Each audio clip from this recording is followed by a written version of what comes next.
Magmula sa bahay ay babiyahe kami ng 5 oras or mahigit pa dahil nakadepende sa kung ano ang traffic sa kalsada. Medyo malayo-layo nga ang aming lalakbayin dahil papunta kami sa kabilang dulo ng mundo ay kabilang parte ng UK. At nandito na nga tayo, papatawid tayo dito sa Dartford Bridge. So sabi ni partner, pagkatatawid daw dito ay kailangang magbayad.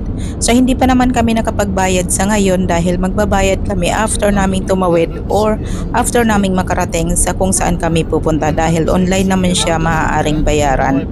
So ang sabi ko, bakit kailangang magbayad kapag tatawid dito? Hindi rin niya malinawan kung bakit kailangan magbayad dito sa napakagandang tulay na ito papatawid sa kabilang bayan. So ito ay nagdudugtong sa Essex at papunta sa Kent.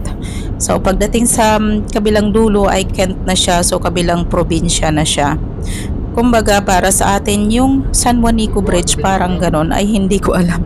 Parang yun yung maihahalin tulad ko. Isang napakagandang tulay.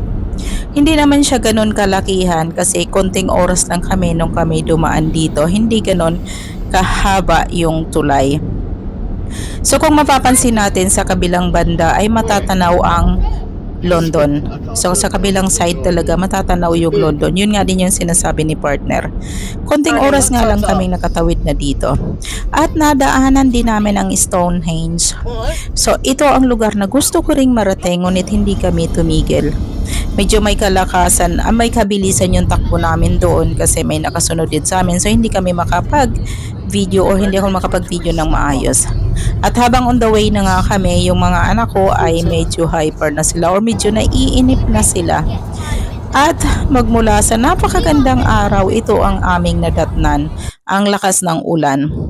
So after nga nito ay mga mahigit 5 oras na kaming bumabiyahe at napatigil kami. So pangalawang tigil na namin to kasi yung unang tigil namin ay nagpagasolina lang kami. At dahil nga natutulog yung anak ko that time, so hindi kami naghanap ng makakainan.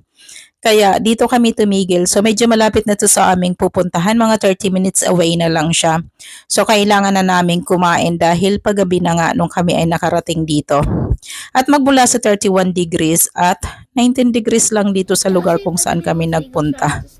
At bumili na nga lang ng pagkain si partner. Ayan, hirap na hirap siya dahil sabi niya sa akin na nalalaglag daw yung kanyang shorts. Buti na lang ay nakita ko nagsisenya siya na tulungan ko at